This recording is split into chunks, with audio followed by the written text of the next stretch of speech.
Hey everybody, it's Matt. Welcome back to the Journey Church podcast. If you haven't yet, be sure to subscribe to this podcast so you can automatically get our weekly episodes. And you might want to go ahead and subscribe to our Journey YouTube channel as well. You'll find messages, music, interviews, inspiring stories, and more for you all right there. Now, I hope this episode helps you take your next step in following Jesus. There is a question that all of us ask other people all the time, and there's a question we all get asked all the time. It's a very simple question. How are you? We do this all the time to each other, right? It's just part of the custom. Like, how are you doing? How are you? How are you? And as I've been preparing over the last 3 months or so for this, I started paying really careful attention to how other people answer that question and how I answer that question. And I've discovered we all pretty much give the same answer. And maybe you're different, but you'd be the exception to the rule because we all pretty much say, oh, I'm good, just busy. And now it's like, oh yeah, I'm good, just busy. And some of us think the busy thing is like a badge of honor. It's like proof that we're good, you know. It's like, oh, I'm real busy, so everything's good, you know, because I'm so busy. That's just the way it is for us, and that's fine.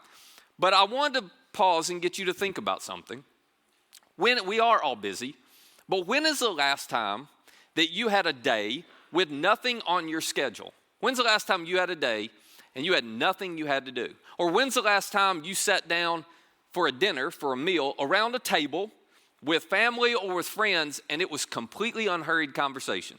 You know, you didn't have to rush off and do anything. You didn't have the pressure of, something coming up you had to get done.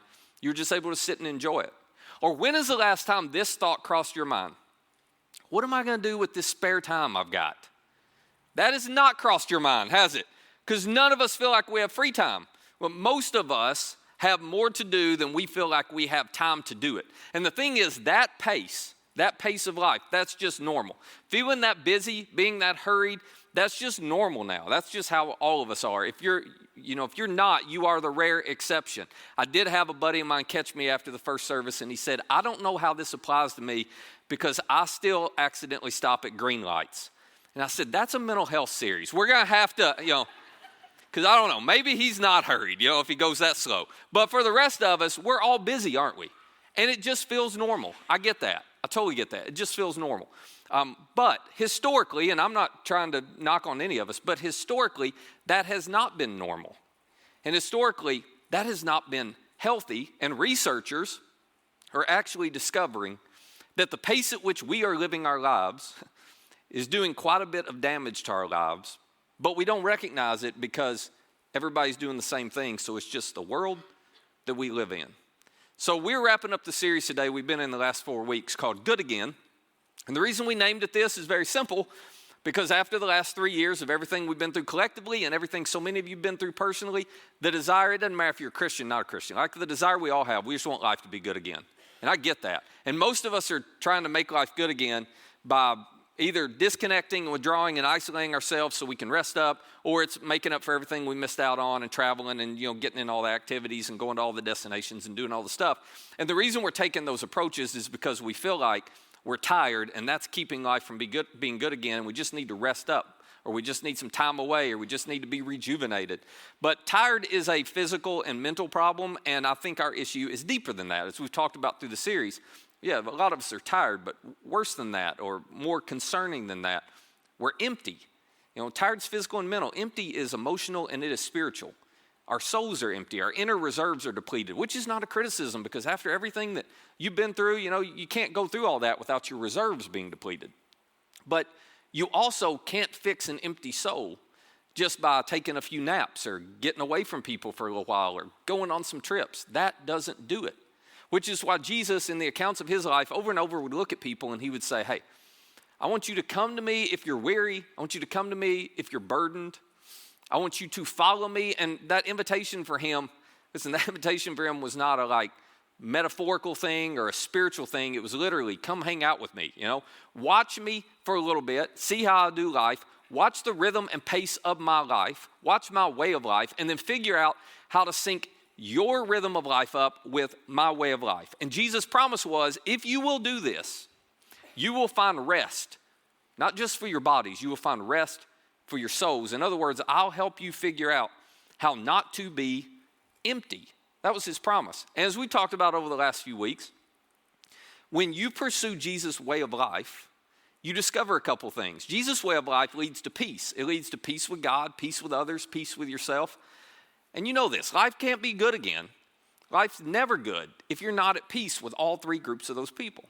So you got to figure out, how do I have a way of life that is synced up and at a pace that produces peace?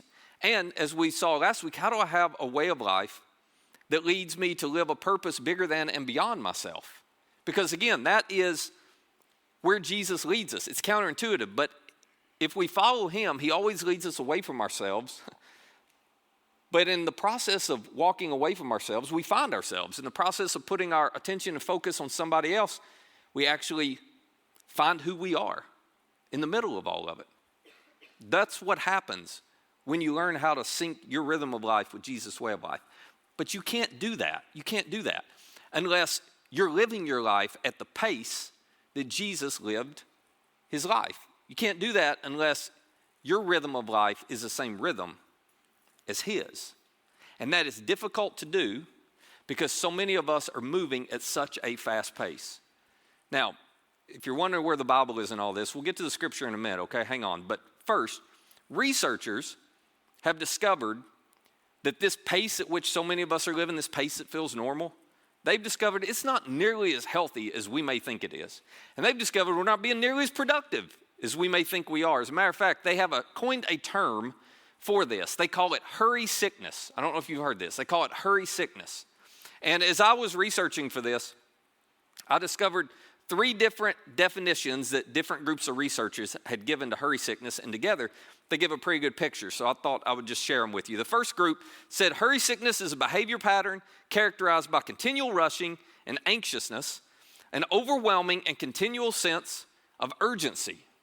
There's no need to elbow anybody next to you, okay? It's like, we know exactly what that feels like, though, don't we? You're like, yeah, that's Sunday through Saturday. That's exactly what that is. Here was another definition. A malaise. Does anybody know what a malaise is? A malaise is sounds like a salad dressing. Like, I need chicken salad and malaise on the side.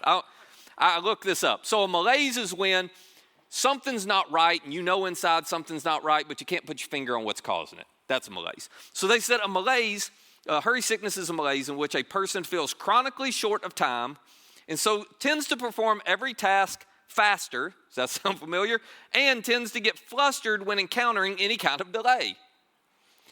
Then the third group defined it this way: a continuous struggle and unremitting attempt to accomplish or achieve more and more things or participate in more and more events in less and less time. Did they look at our schedules or what? It's like, you don't have to be brilliant. You don't have to have a doctor's degree to come up with that, because that's just the life we live, isn't it? So there's a book that's been written about this by a couple of these researchers called The Time Cure. And to be fully transparent, I did not read the book. I just read the summary of the book, cheat code, in case you're wondering how you can do that sometimes. But in this book, they gave a big, long list of symptoms because they're having a hard time convincing all of us people that hurry sickness is actually a problem. So one of the things they've done is they put together a long list of symptoms that they show people to try to help them understand this is not normal and this is not healthy. So I don't want to share all of them with you, but I want to show you 4 of them, and I just thought this would be fun. Here's what we're going to do. As I read a symptom, if that has been true of you since January 1st at some point over the last 5 weeks, I want you to raise your hand, okay? Now, don't feel bad. Don't be embarrassed. We're all messed up people here. There are going to be a lot of hands up, all right? So you're not going to be singled out. Don't worry. So here we go. Here's the first symptom. Moving from one checkout line to another because it looks shorter or faster. You better believe it. Or if you're like me, it's like, no, I just refuse to go to a checkout line. You're going to bring my stuff to the car or to my house because I don't even want to go in there. Yeah, this is a lot of us, right? Here's another one. Counting the cars in front of you and either getting in the lane that has the least cars or is going the fastest. I do this without even thinking about it every time I pull up to a red light. If you're ever behind me, you'll watch. I'll weave until I figure out the right one. Yeah, here's the third one. Here's the third one. Multitasking to the point of forgetting one of the tasks. How many of you have done that? Yeah, it's like, what was I doing again, you know? Now, here's the last one. I love this last one. I picked this for a reason. Accidentally putting your clothes on inside out or backwards. Okay. Messed up. Okay, you need a therapist. There's no doubt. It's like, no. This is all of us, isn't it? This is all of us. Here's the thing. This stuff, I mean, maybe not the last one, but at least the other three. This stuff is so common that we're like, well, of course, everybody should do that, you know? And researchers are going, wait a minute, for the majority of world history, people didn't act this way. They didn't do this. And to them, according to research, it is a problem because hurry sickness actually is violently attacking our souls. It's draining our souls. Now, my question to you is, why would we live this way? Why would we live this way? And the reason I ask that question is because I do know for a fact that 3 years ago, back in 2020, you remember when the whole world shut down, at least for a little bit for everybody? You remember that? Back when all of that happened, everybody slowed down. You slowed down.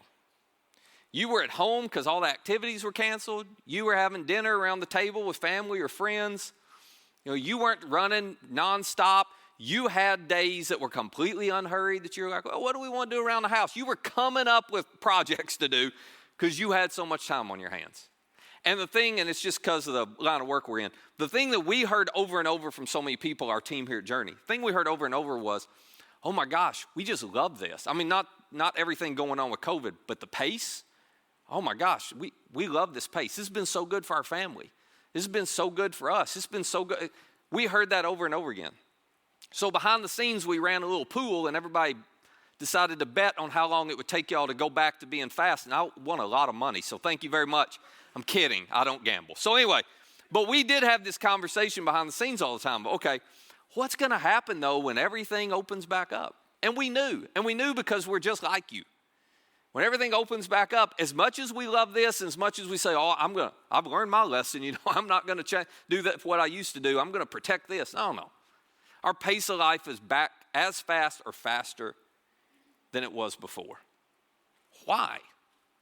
I mean, you said, I absolutely love this slower pace. This is so much healthier for all of us, for my relationships, for my soul, for me spiritually, you know, whatever. You said that. I said that.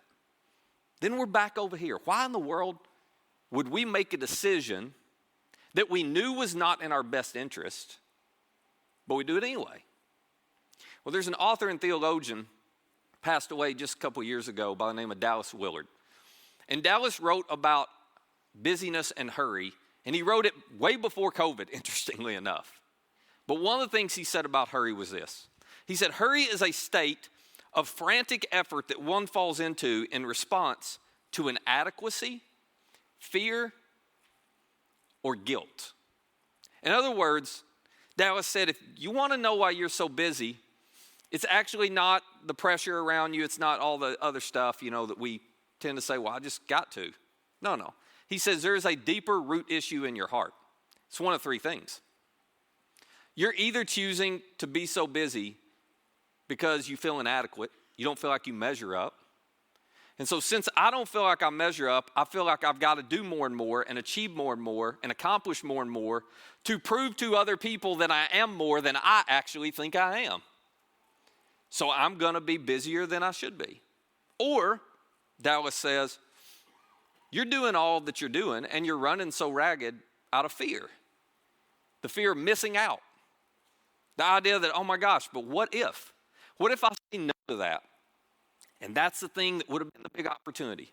What if I say no to that and it turns out that I should have said yes and I regret it? You know, what if, and this is just for those of you who are parents of kids that are school age, but you feel this all the time with your kids, right? It's like, oh my gosh, what if I say no, kids, you can't do that, and that ends up being the thing they should have done? What if that, you know, what if you're afraid you're not going to be a good parent if you say, you know, so you got all that going on. Or Dallas says it could be driven by guilt, which is just the idea of, I have messed up so much, I got to figure out a way to make up for it. And the only way to make up for it is to do more and to work more and to try to prove that I've made up and I've changed and I'm different. Or when it comes to us parents, it's the guilt of, I do not want to be a bad parent. Oh my gosh, if I say no and all their friends are doing it and I'm not, I just feel so guilty.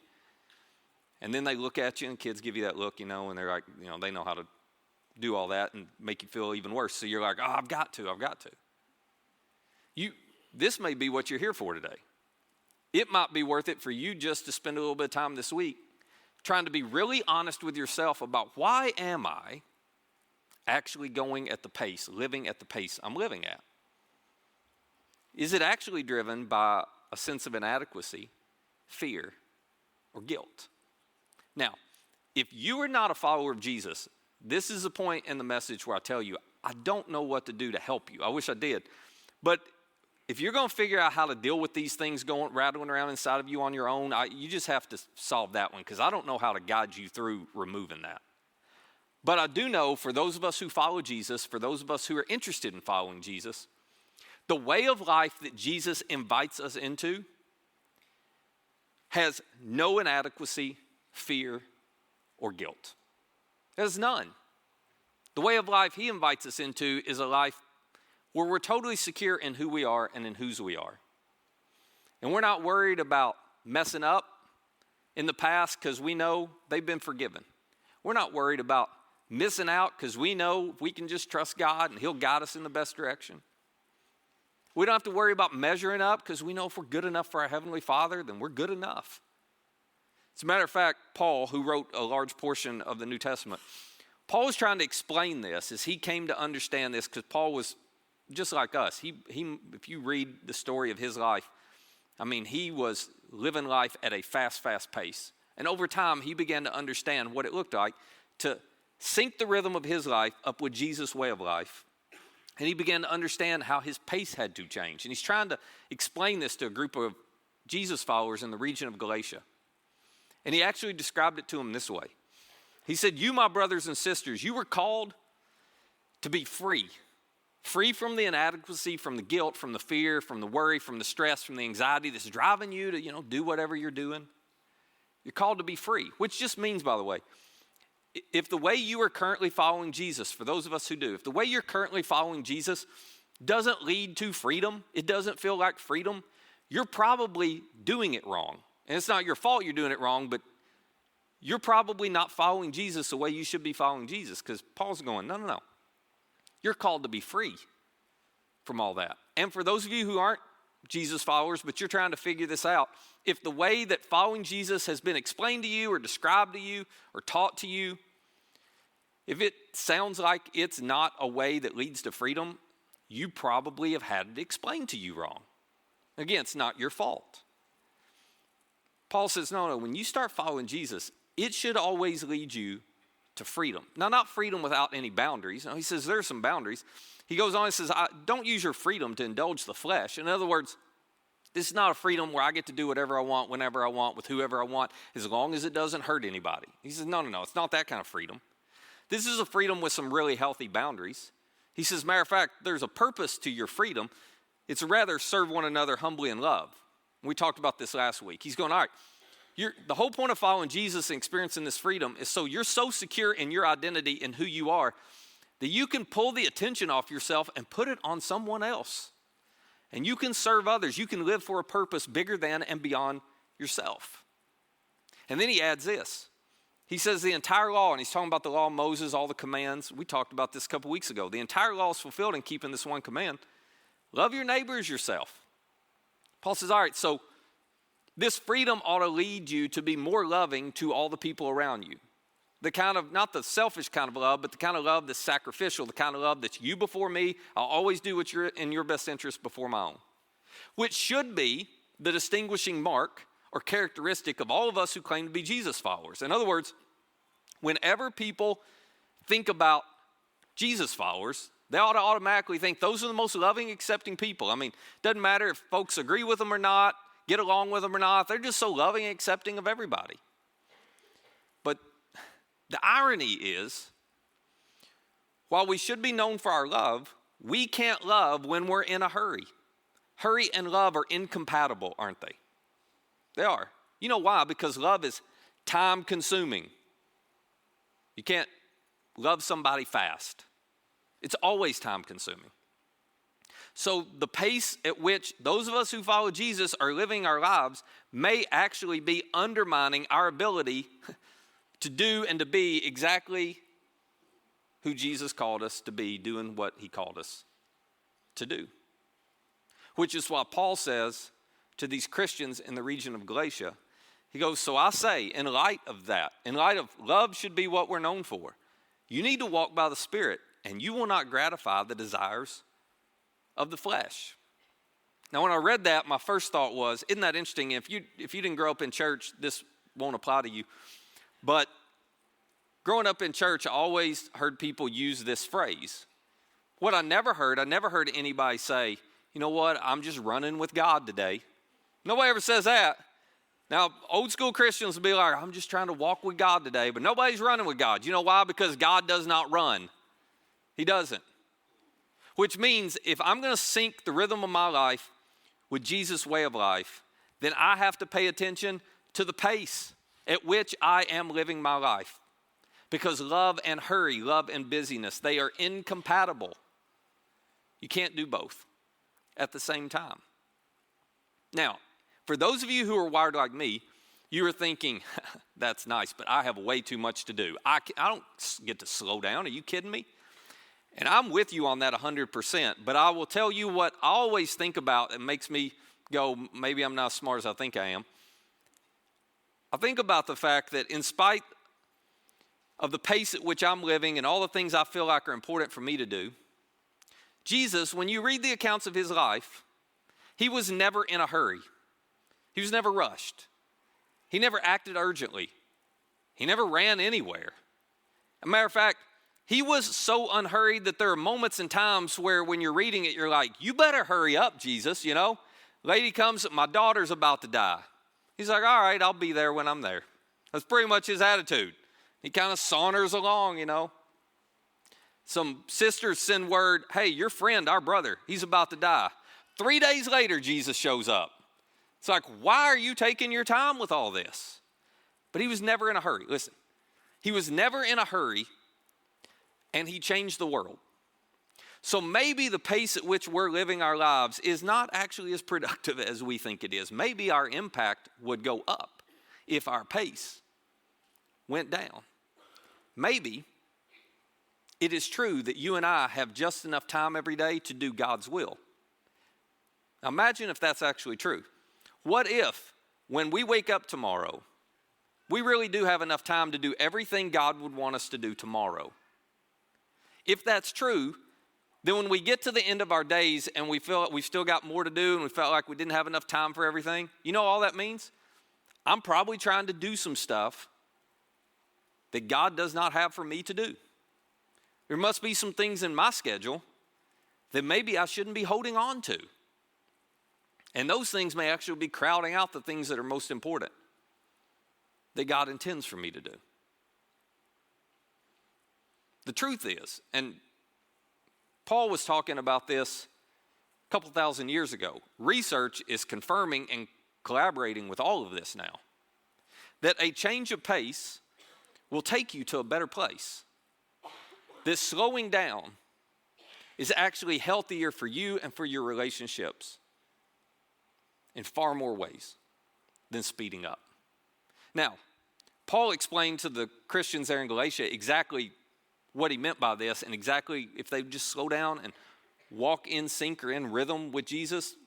He explained to them exactly where Jesus was going to lead them, what the better place looked like. Listen to what he said.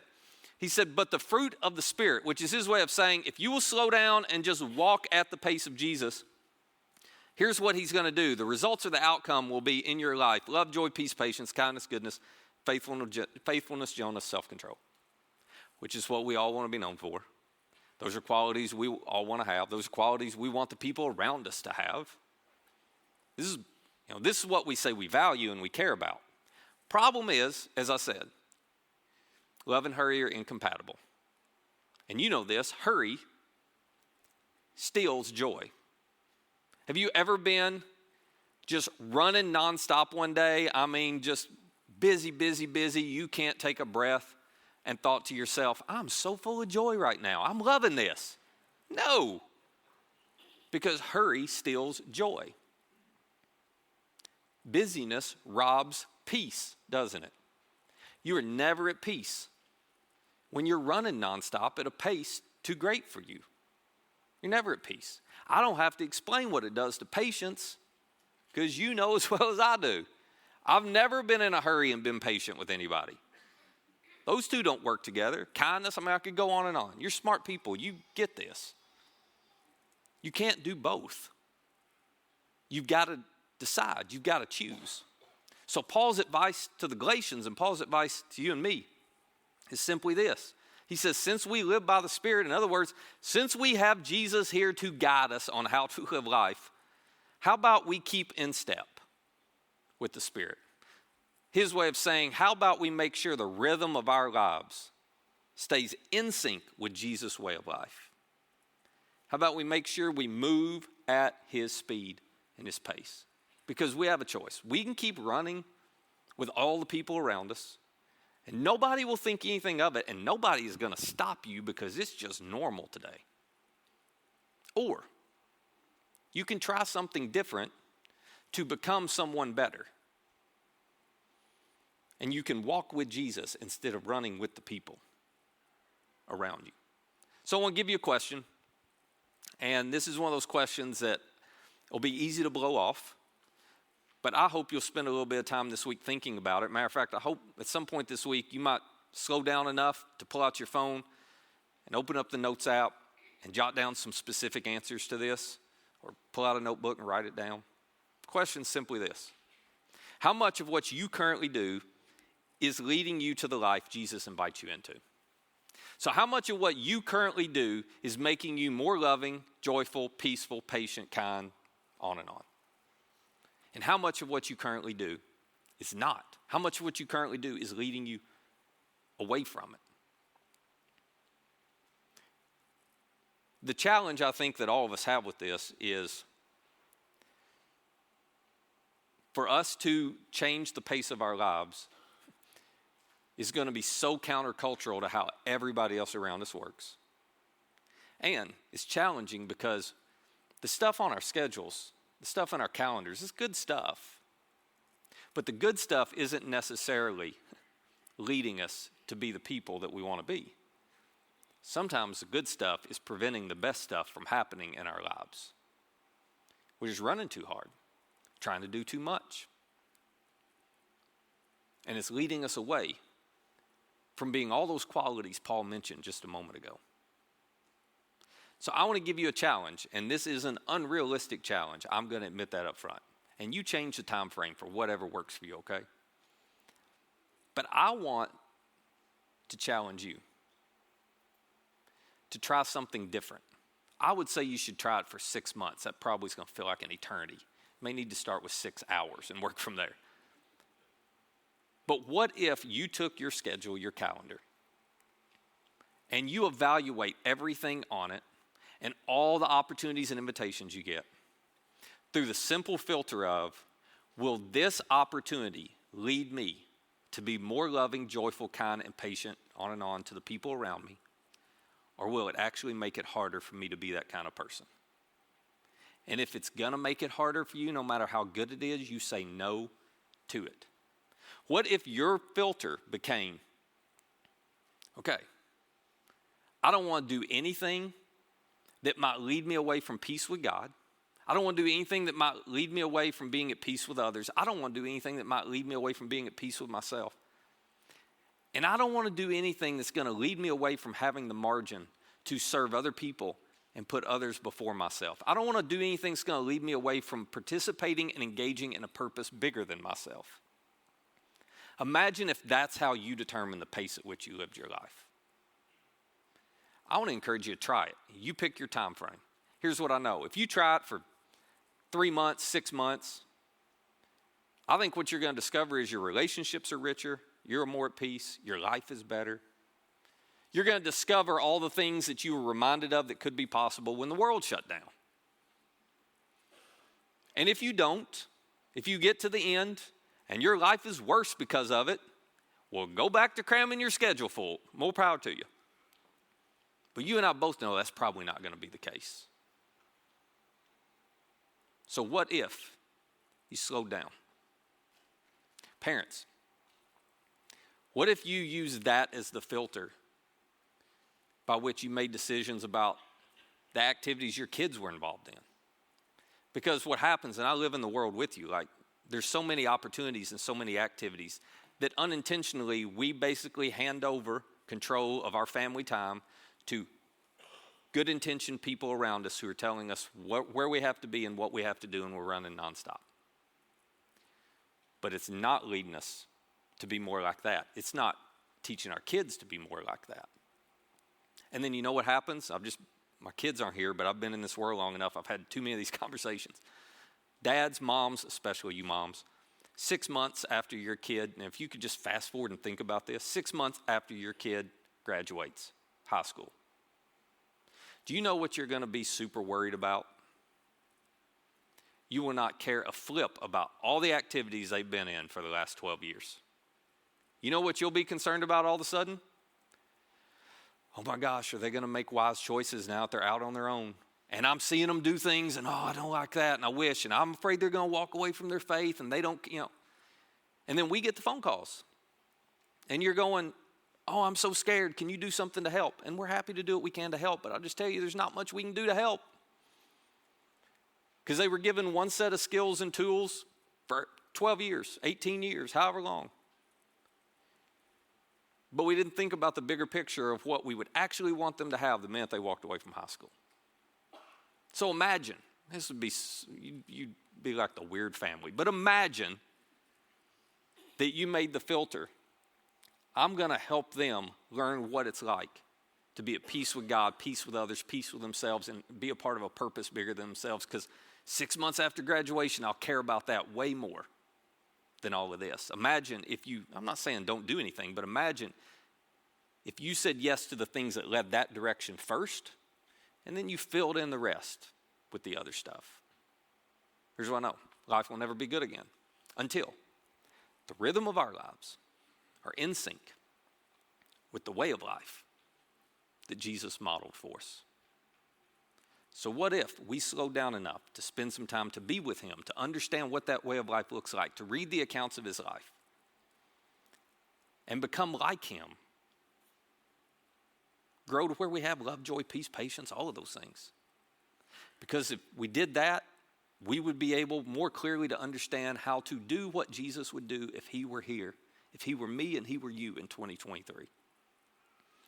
We'd have peace, we'd have purpose, and we'd do it at a sustainable pace. And life would really be good again if we had those things in place. Let me pray for us. Father, this is so challenging to do. Boy, it's easy to sit here and say to ourselves, yep, that's right. But man, we go out and hit the real world, and it's like hitting a whirlwind. So I think for all of us who want this, would you help us to sync the rhythm of our lives with your way of life, Jesus? Help us to see opportunities through the lens of, is this going to lead me more towards that? Is this going to lead me more towards being at peace? Is this going to lead me more towards having and being engaged in a purpose? Help us to make that the filter for ourselves, for our families. Instead of just saying yes to everything because we feel inadequate or there's fear or we feel guilty. Help us to trust you enough that in the end, your way of life will lead us to the life that we most want. It's in your name we pray. Amen. Hey, if you'd like more content like this, subscribe to our YouTube channel and download our Journey app to access all of our recent message content. And our app is the easiest way to share this content with a friend. For more information on our church or to find our app or our YouTube channel, just visit journeycalway.com. That's journeycalway.com. Thanks for listening.